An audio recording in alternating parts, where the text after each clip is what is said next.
Good afternoon, and welcome everyone to today's webinar on bridging data gaps in sustainability data and reporting.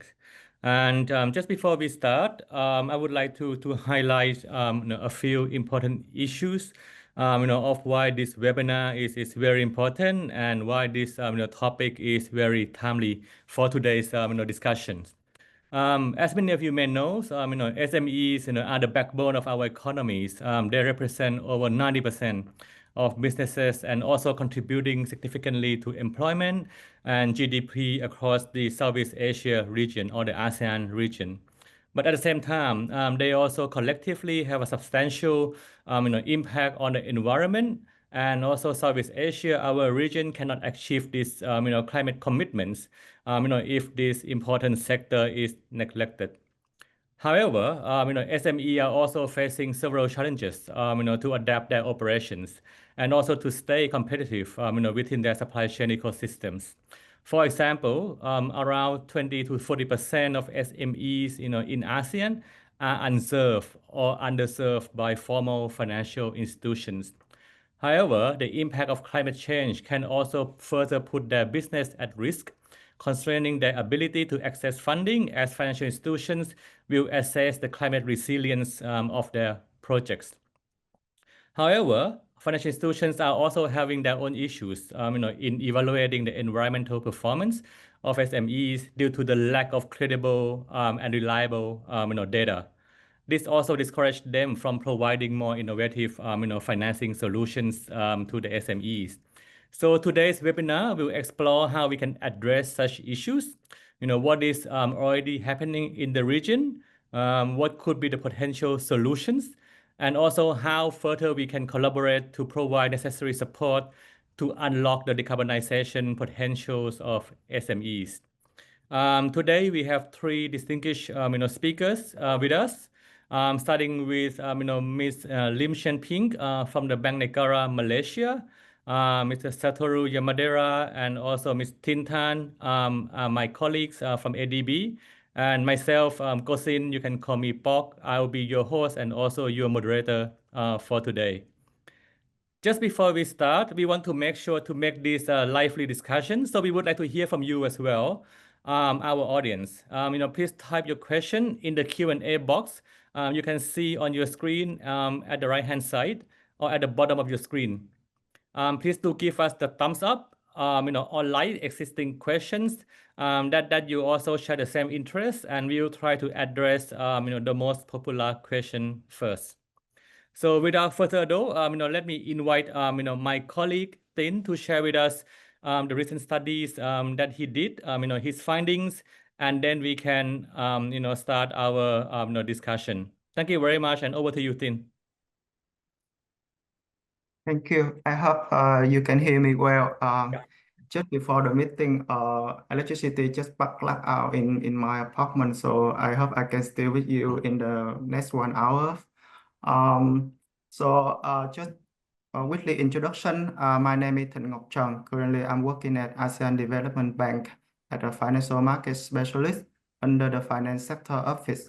So let me share my screen first, and we can start the presentation. Okay, thank you. Yes, my presentation for the webinar today will be about mitigating the data gap for GHG emission calculation as small and medium enterprise. And the presentation will be around 20 to 25 minutes, cover on three main topics. The first one, we will discuss on the GHG emission calculation and how it is important for SME in the sustainability disclosure. Second, we will also explore some international guidance on how to do the GHG emission calculation, in particularly on identification of the emission factor, a key element for the calculation process. Then we will also review the current status of ASEAN countries in setting the country-specific emission factor for the calculation process. And of course, we will discuss the way forward to how to support the SME on the sustainability disclosure journey. So let's get started. The first one on the GHG emission calculation and how it's important for SME. I think in the past few years, the sustainability disclosure have been growing the tractions and led by the large corporation or the financial institution. And somehow we see that small and medium enterprise are still behind on the sustainability disclosure. Having said that, the SME have some specific feature that we need to be considered when we develop on the requirement for sustainability disclosure. The first one is on their limitation on resource and capacity for the implementation. So that again trigger the need for the support to address the data gap as well as the technical complexity of the calculation process. Then in terms of the approach for the calculation, normally we have two approaches that I will walk you through later. But for the small and medium enterprise, the estimation method is the most practical way for the implementation. And in that regard, leveraging accounting data for estimation is more practical and cost effective. We need also to consider about the availability of the data information.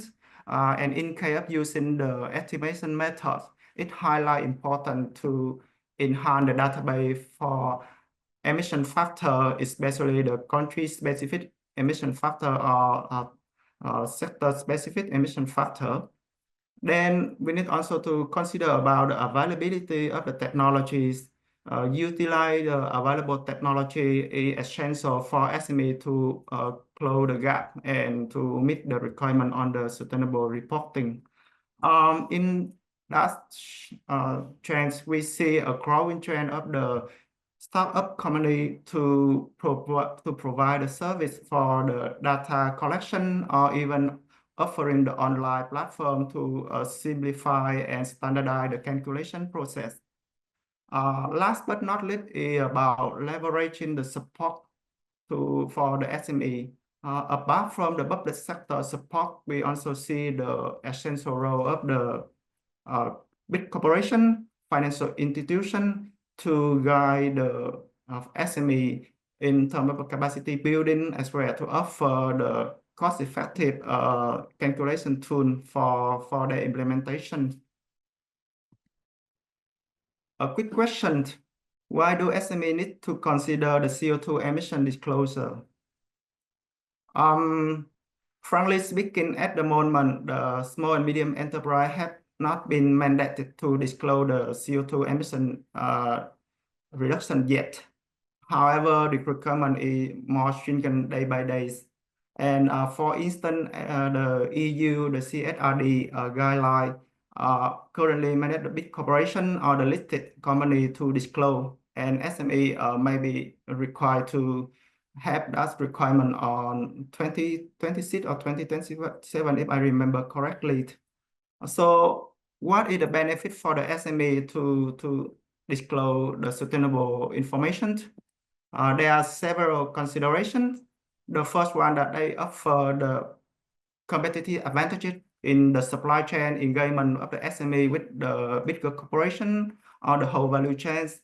They can also give the asset to finance, in particularly the green finance or sustainable finance, by meeting the requirement for the sustainable disclosure.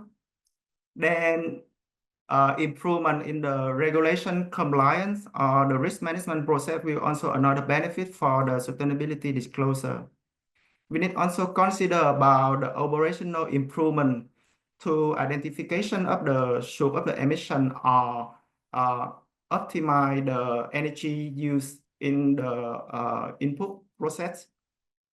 With those kind of benefit, we need to consider about the resource constraint of the SME. So the implementation needs to have the proper consideration or the preparation so that the implementation of the sustainability disclosure standard in accordance with the IFRS may not have the negative impact to the SME operations.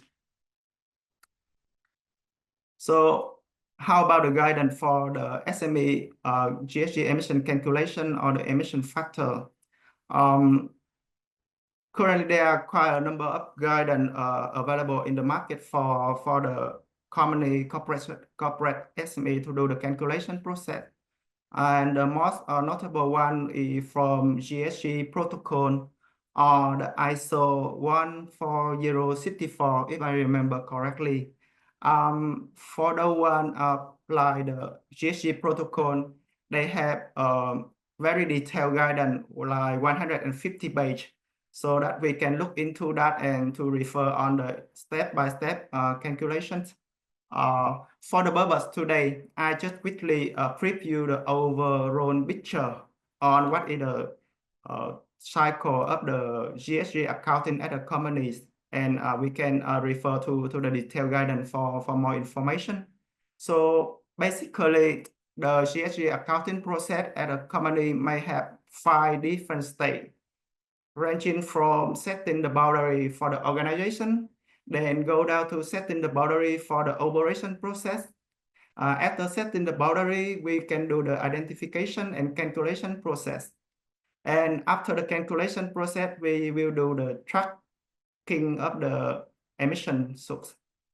After the tracking process, the reporting and verification process will complete the whole cycle of the 5 steps of the GHG accounting at the companies.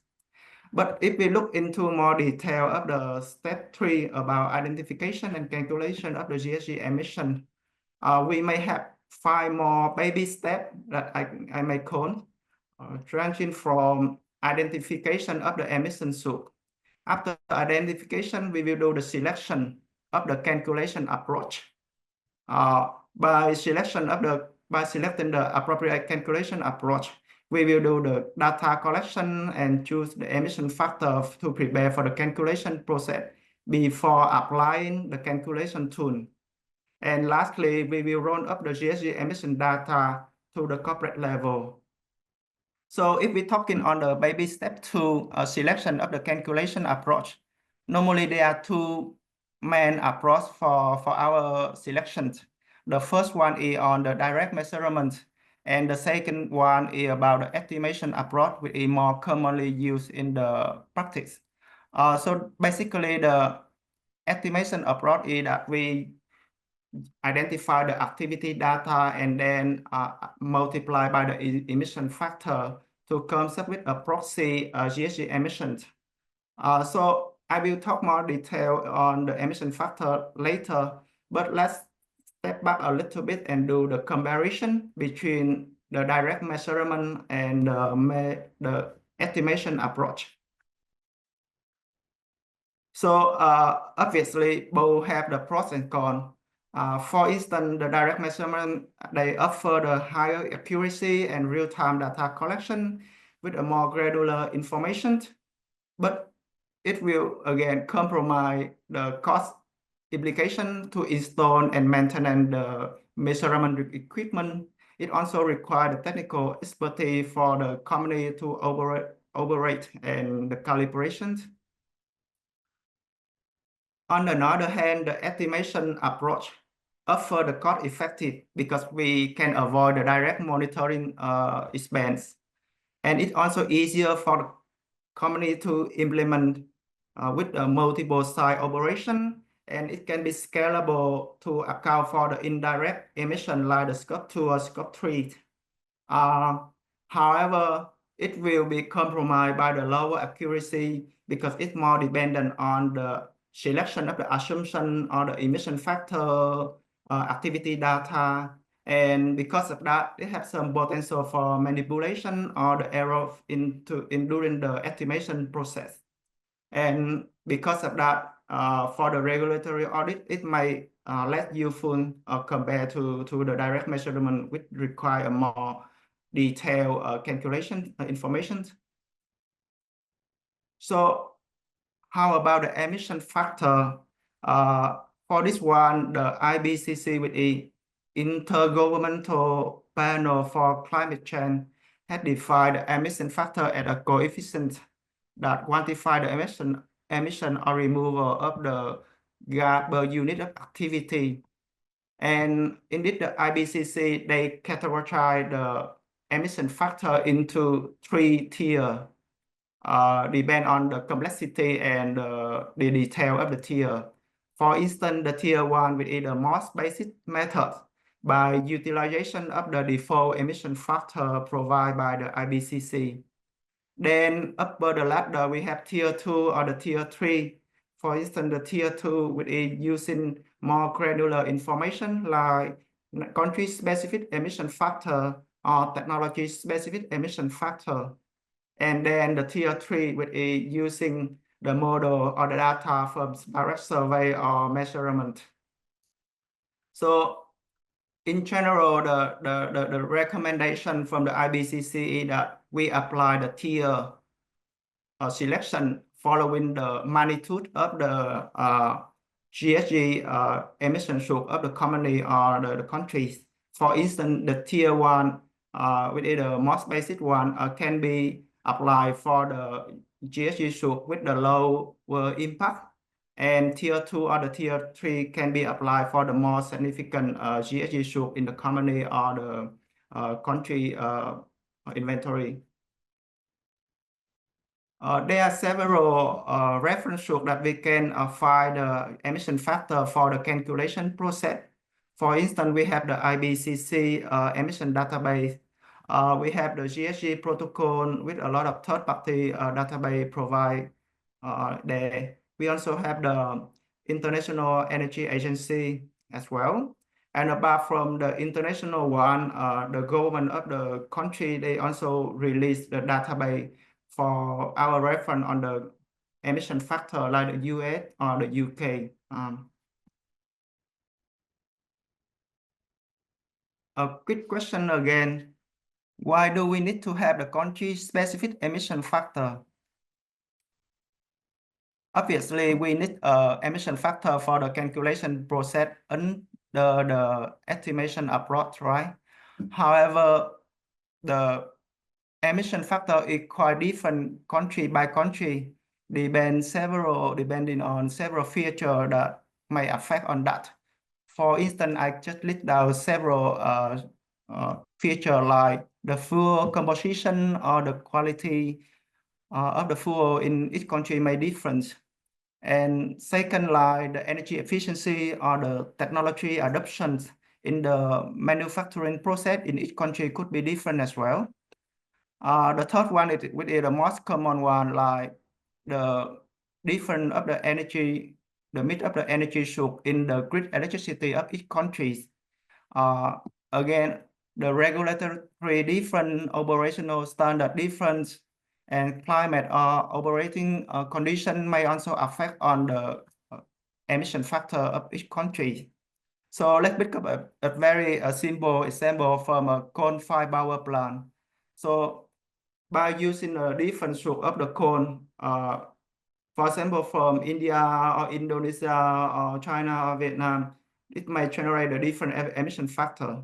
And likewise, for the electricity generations, a country with a higher portion of the renewable energy or with the utilization of the nuclear energy can have a lower emission compared to the country that still rely more on the coal-fired power plant.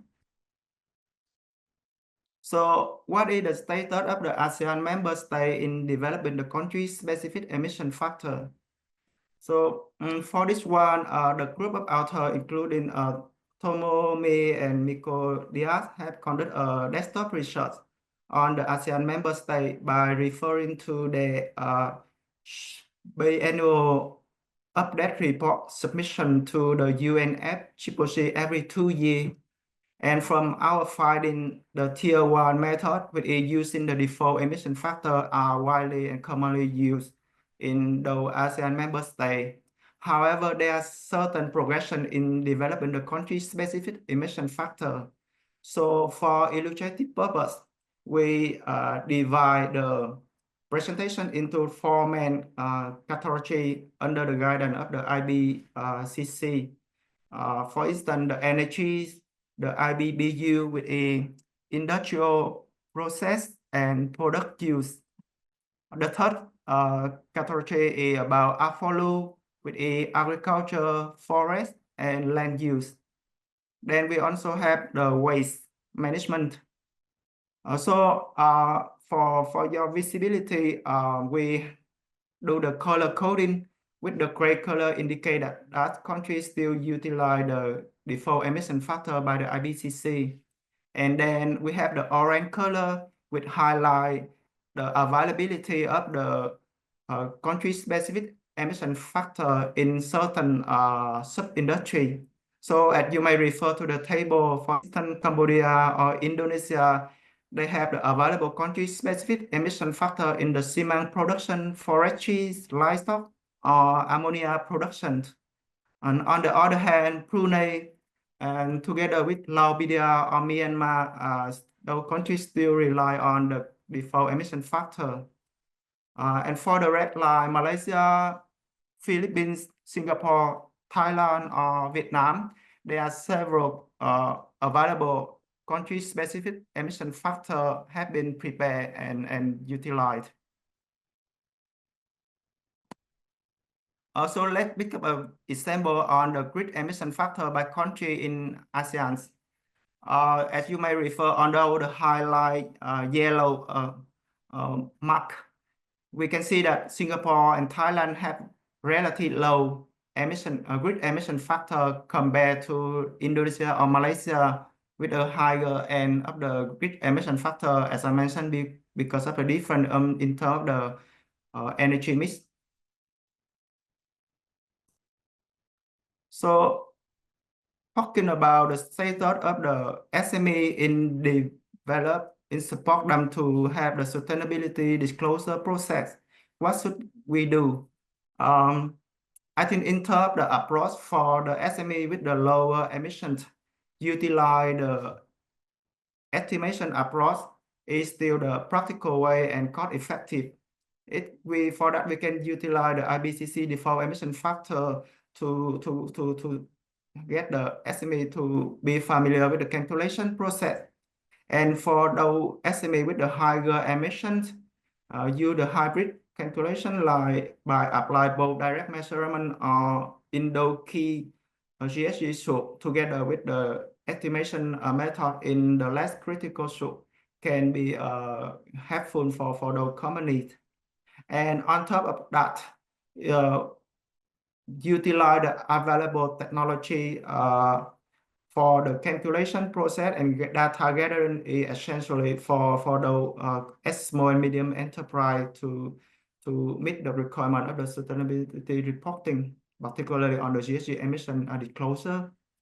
And for that, we see the big growth of the large corporation and financial institution as the key driver to try the SME and to push the SME into the sustainability disclosure practice. And apart from that, they can also offer the support to have the efficient and consistent data collection and calculation process. So those presentations have been provided by the report that we developed recently for the ASEAN Plus 3 Bond Market Forum launched in February this year. I suggest that we can refer to the report for more information. I stop my presentation today and thank for your attention. Yeah, thank you so much, Thinh, for your very comprehensive presentation.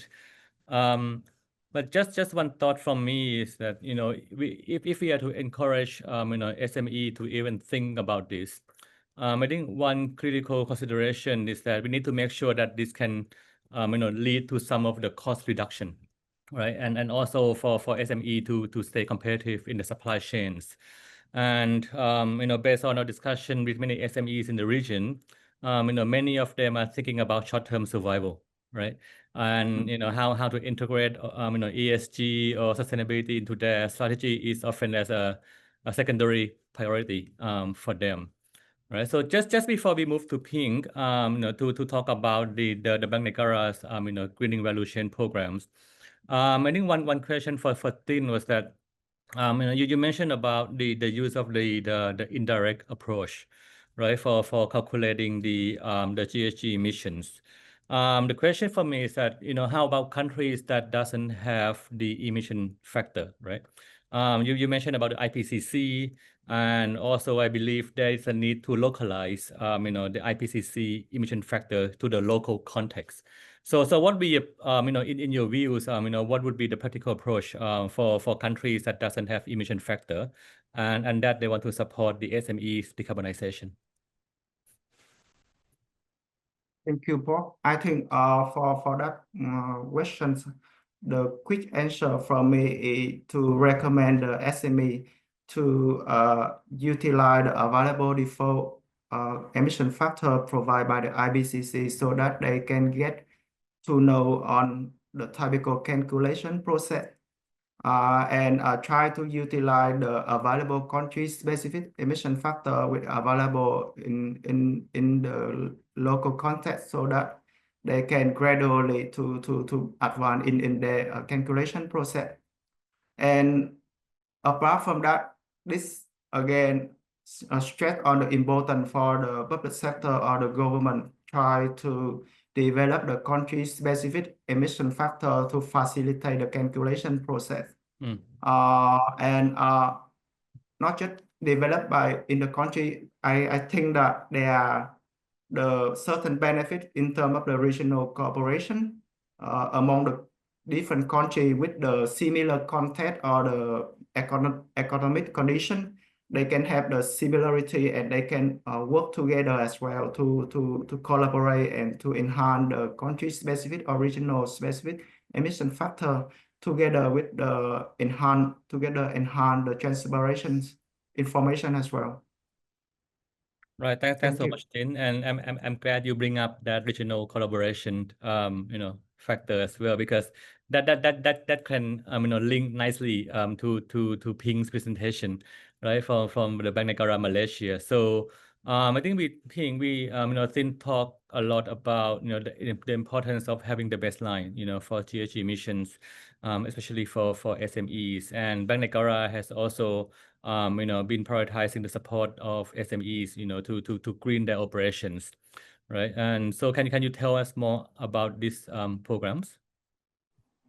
Yeah, so the Greening Value Chain program is actually our pilot project under the Joint Committee on Climate Change, short name for it is JC3.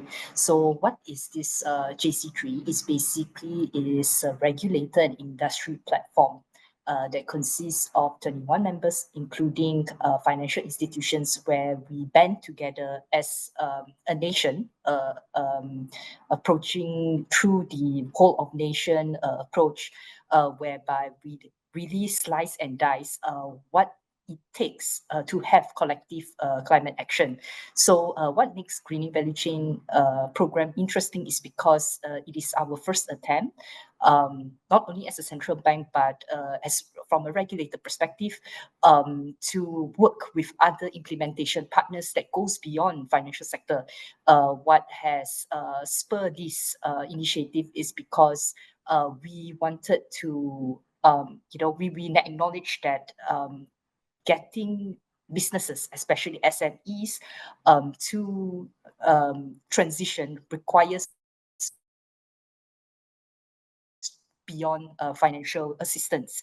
And this is where later during my presentation, I will demonstrate how this fits into not only the nation, but also the central bank's Malaysia's experience. So perhaps without further ado, I can proceed with my presentation. I'm Pink. Just to introduce myself again, I'm from Bank Negara, who's one of the leads working in this advocacy project that features this green finance. Next slide, please. All right, so Bank Negara Malaysia's endgame is to foster a resilient and vibrant financial sector support to make sure that an orderly and just transition to a low carbon economy is being achieved.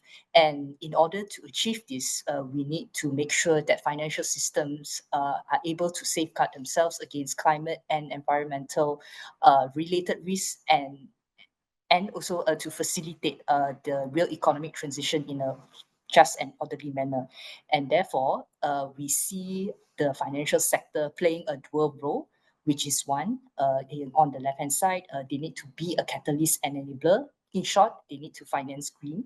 So what it means is referring to the directing of financial resources of any towards activities, real economic activities that have direct positive environmental impact. So we noticed that aside from providing financial access, having the right tools and knowledge is important, in the sense that aside from financial access, we expect the financial institutions to nurture their clients through complementary services such as business advisory and capacity building. I will further elaborate this in the subsequent slide later. And on the right-hand side, we also feel that it is also important for the financial institutions themselves to be climate resilient. What it means is, in line with the bank's monetary and financial stability mandates, we need to manage risks posed by unmitigated climate change,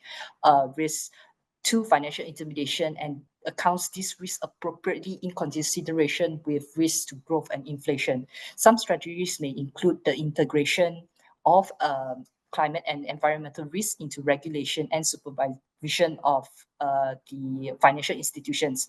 On this note, the bank at our end, we have issued guiding documents such as the Climate Change Principle-Based Taxonomy, as well as the Task Force on Climate-Related Financial Disclosures Application Guides for Malaysian FIs. And at the ASEAN level, we also participate in developing the ASEAN Taxonomy for Sustainable Finance to serve as the common reference. And making reference to Thin's presentation just now, in order for us to have a cohesive strategy, we need to have in place the building blocks, which, aside from the policy tools, we also need to ensure the availability of good quality and credible data, which enables effective management of these climate-related risks and opportunities. And on this note, JC3, under the JC3 platform, we have endeavor in terms of driving collective climate action through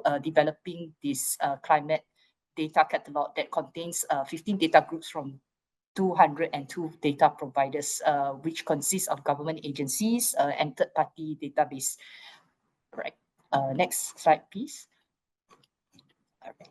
Okay, so as we know, climate change impacts asset values and increases the business costs. And so the SMEs are encouraged to kickstart their transitions, being, like Bob mentioned, they consist more than 90% of the business organization, to capitalize on these benefits to adopt green and sustainable practices. And towards this end, based on our efforts since 2019, we have witnessed the Malaysian banks have made encouraging progress in increasing offerings of green and transition-based financial solutions. In fact, they have committed more than 250 billion for ESG financing up to 2022. And on the SME side, aside from financing, we also view, going beyond giving financing, we have a more focused approach, whereby we set up this SME focus group, which is a working level that consists of not just the regulators, but also the financial institutions, to draft out specific strategies in accelerating SME transition journey. Particularly, this focus group focusing on addressing awareness and knowledge gaps, and have actually delivered several key initiatives to help them get started in their journey. So, for example, one of the key efforts that we have done is having a one-stop center. This also links back to Thin's presentation in terms of having all the data together at a single place for ease of access. And that is the intention of this Jumpstart portal, which provides access to foundational information, resources, tools, and guidance for SMEs to kickstart their journey. And on this note, we also look into how we can further enhance or support SMEs to through dedicated B&M SME funds. And particularly, we have 2 dedicated funds to assist SMEs, which is one, the low carbon transition facilities, whereby the SMEs can fund their transition expenses and investments. For example, if they wish to pursue having obtaining green certification or transforming their diesel-powered factory into a more energy efficient power source, for example, solar panel, they could tap into this facility to aid their transition. And on the high-tech side, and if whereby it is catered to SMEs that serves as suppliers in providing technology and services for transition, right? And finally, under the pilot project, so we acknowledge that the green finance at this juncture is still evolving, and therefore this offers room for innovation. On this note, the bank works together with the various implementation partners aside from financial institutions, which cuts across software providers as well as government agencies to ensure that the necessary tools aside from financial assistance are able to reach out in helping out SMEs. And therefore, this gives the base background how the greening value chain program starts. Next slide, please. All right, so under the greening value chain program, or in short, we call it GVC, SMEs which are currently supplying to large corporates or MNCs will be provided 2 things. One is financial assistance, and this comes in form of the dedicated SME funds that I mentioned just now, or the financial institutions' own green finance commitments, as I have presented earlier. On top of that, they will be provided by with some capacity building support. What this means is in terms of how first and second, and if they are aware why they are doing this, how to do it. So having this in mind, this helps to reduce the gap, the capacity gap, for them to even consider kickstarting their journey. So what we noticed to date, since the program's inception, more than 400 SMEs have undergone technical training since the start of the program, and 150 SMEs have started to measure and monitor as well as report the GHG emission. We, from the lessons learned in Malaysia's GVC program, a playbook was being published, has been published on the 10th of April during the ASEAN Chairmanship recently, to encapsulate some key lessons learned from our experience. It outlines 6 recommendations that translates strategies into actual uptake. Primarily is we need to have a clear phase and agile regulatory pathway that would enable SMEs to be also clear and have fit for purpose guidance and resources at each phase of their carbon journey. And also we take note that the need for localization of climate communications and demystifying decarbonization domestically. As we know, some of these technical jargons, even the GHG emission themselves, some of the SMEs may find it daunting because knowing the technicality is one thing, but acting on it. So the guidance is not just, so what we also learn is giving guidance without proper follow-up and more refined guidance on the later stage will also stifle SME sustainability in terms of pursuing that in the long term, which then leads to, this is where one of another technical levers that we see is these SMEs would need some sort of push factor, and this push factor comes from the not only the anchor, the MNCs as well as the corporates that serves as an anchor, whereby these big corporates put pressure points on SMEs to kickstart their transition journey. But of course, what comes with the stick, they also give some sort of supporting incentives for them to pursue this at their own capability. Right. And finally, what we also need, what we also learn from this journey of creating GBC is there is also a need to align platforms and having technical infrastructure, common technical infrastructure, so that we could scale this program, and in this case at the ASEAN level. And not only that, for the SMEs, they will have fewer barriers to measure the emissions accurately, have this common infrastructure being in place. Right. So I stop here. That's my end of my presentation. Thank you. Right. Thank you so much, Pink. I think one thing that we should highlight here is that this initiative is not just the initiative of the Bank Negara Malaysia, right? So it's not the role of just one institution, but it's about bringing together relevant government agencies and also the private sectors under the JC3, under the Joint Committee on Climate Change. Yes, correct. Right. So I think that's something that should also be highlighted. And also, I think there's questions about what could be the incentive, right? For SMEs. In my views is also the carrots, right? How we can provide concessional financing or the lower cost of funds for SMEs to decarbonize. One example is the provision of the sustainability linked loans that allows SMEs to have access to the lower interest rates, if they achieve certain targets. But in that case, SMEs also need to regularly monitor and evaluate their emissions, right?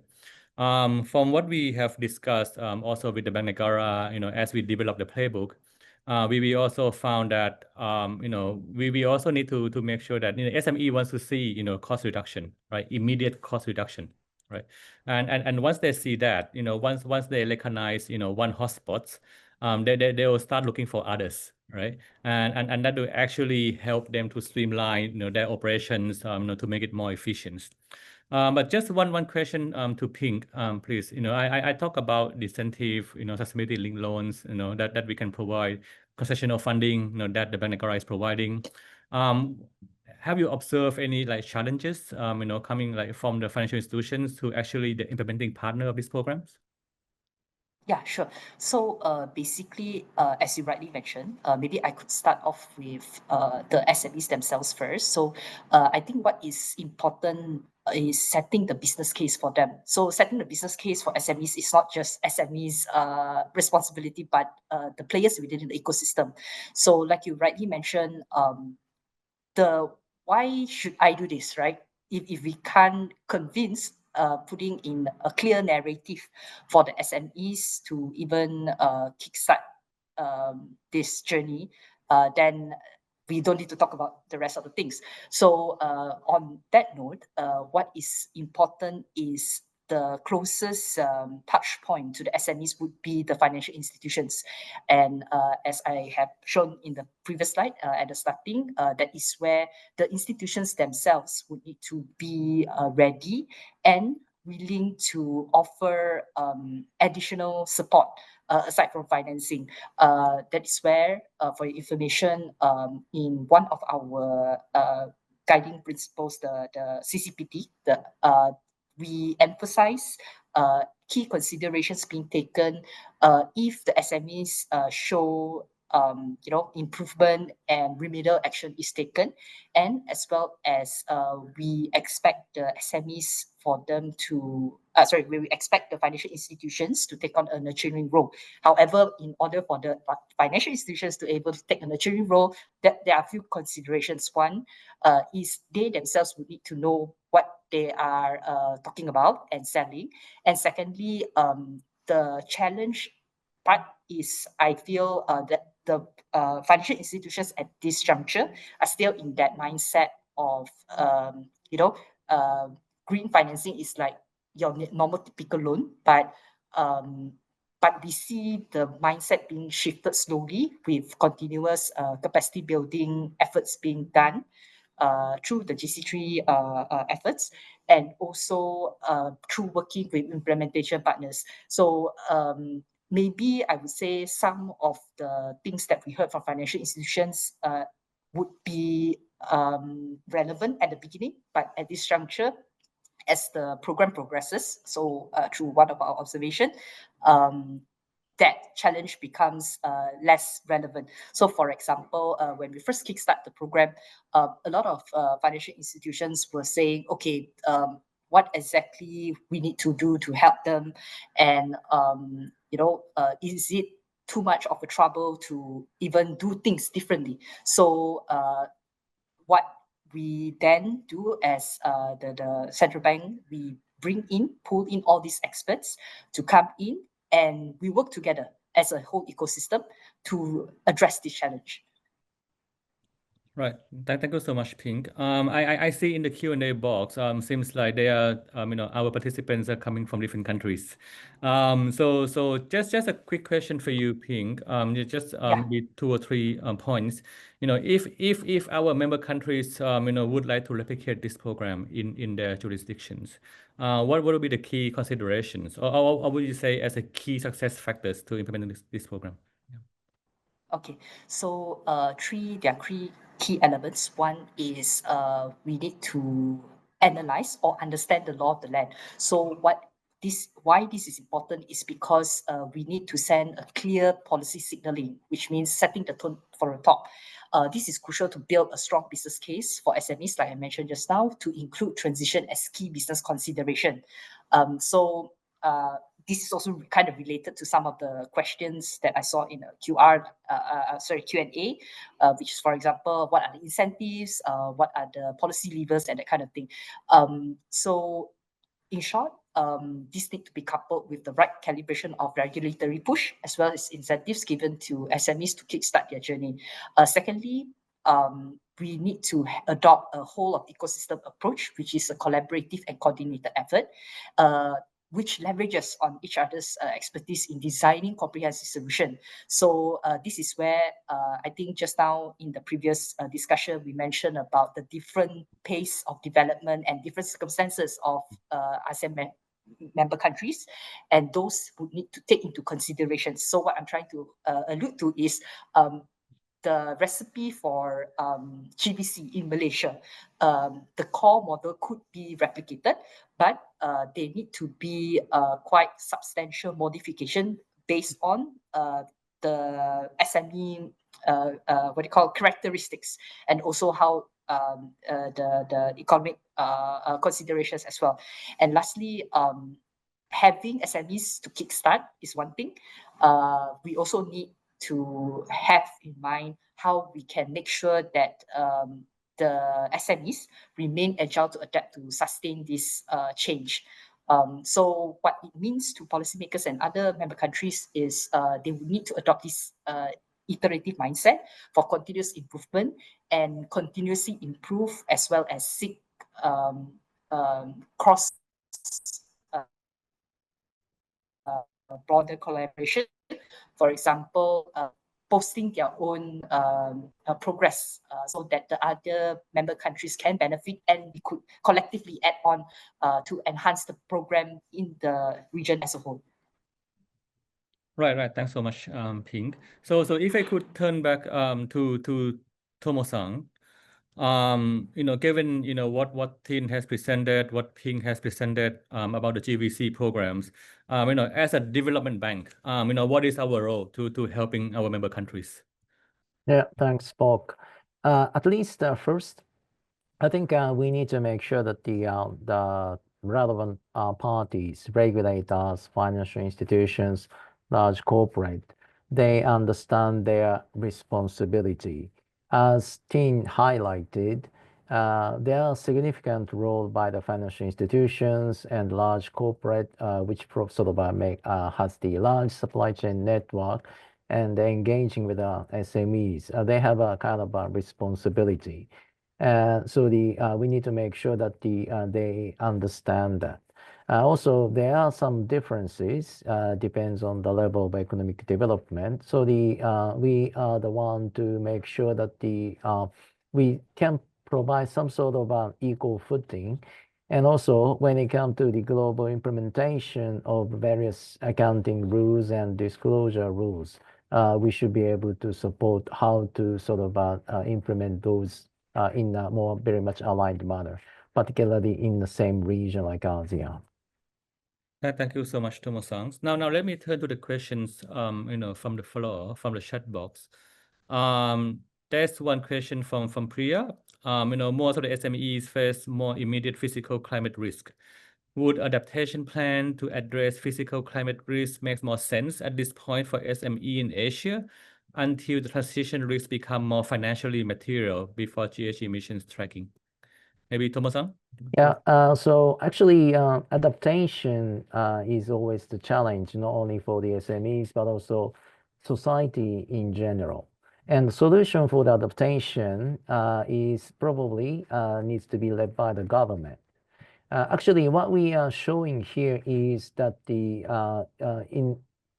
support the mitigation, and also SME, which are facing the kind of the pressure from the supply chain network, as well as financial institutions, which need to disclose also their financed emission as well as Scope 3 emissions. There are ways to mitigate, and also there are ways to bridge. But there are certain elements which are still lacking in developing area. So, for example, the Thinh highlighted the lack of emission factors in some of countries. This is quite important. Each member country of ASEAN should have its own emission factor, because if they don't have a sort of a proper emission factor, there is a risk that the SMEs in that jurisdiction may be disadvantaged comparing to the other member countries or other countries, even though they are sort of using the same fuel mix or energy mix. So it is important for the government to have its own emission factor. Also, as Malaysian case shows, there are significant role that financial institution can play to support SMEs, and central bank may consider to support them through their policy measures, which is exactly done by the BNM. So these are rather more important before considering adaptation by the SME. Right. I think there's also one interesting question, maybe to you, Tomo-san, since you were speaking. The power cut in Europe, and there's a discussion about blaming the net zero's policy of European countries. So what is your view on this? Well, simply, this is just a sort of the failure of the grid management. Nothing to do with the energy source. Actually, grid management is very sophisticated. So the when failure of one generator may cause entire blackout. Unfortunately, that was really the result of the grid management. There are many ways to improve the grid management to make more efficient, which actually contribute to the CO2 emission reduction. Unfortunately, Spain is our member country, but of course, for our member countries, we are happy to support. Right. Thinh, let me come back to you. There's a questions about the reliable method of verifying fuel quality and data. Is there any particular methods to evaluate this in short term? And I think fuel is also one of the data for Scope 1, right? So I saw the answer from I think Joe want to chime in on this question. Joe. Let me answer this question. So yeah, the depends on the country. Actually, to an extent, you want to have an accurate emission factor. Actually, this very much depends on the intention of the government. So if you think even gasoline depends on the refinery, actually emission factors are different. But countries like Philippines, for example, the Philippines imports lots of gasoline. I'm not quite sure how accurately the Philippines can make the proper emission factor for gasoline, for example. So I think we need to understand the country's specific situation to make reliable sort of assessment of emission factor. Likewise, also grid management depends on the sort of a combination of generator that also creates a different energy mix. Also, as I mentioned, that to what extent grid is managed efficiently, that may also create a difference. So important point is, if we know the sort of accurate energy consumption, that may lead to energy reduction, because if we see some sort of room for the efficiency, we can move. So important point is to have a more accurate estimation, but I would say that's the role of the government. Right. Thank you, Thomas-san. I think there's one last question on the tax incentive for SME in ASEAN. I think Ping also presented the mechanisms of the GVC programs, where the program relies on the use of technology, right, to help SME to evaluate or to measure their GHG emissions. That also comes with the concessional funding that the central bank is providing. So there are many other incentives out there that would be beneficial to SMEs. So I think this is the last question for us today. So just Paul, I think invite any of the panelists to share any final thoughts on these questions. I think there's one more question to Negara, Bank Negara, but this is the relationship between the risk weight and support to the SME. I think we need to make sure, the regulators in general, bank regulators, do not compromise the credit risk assessment.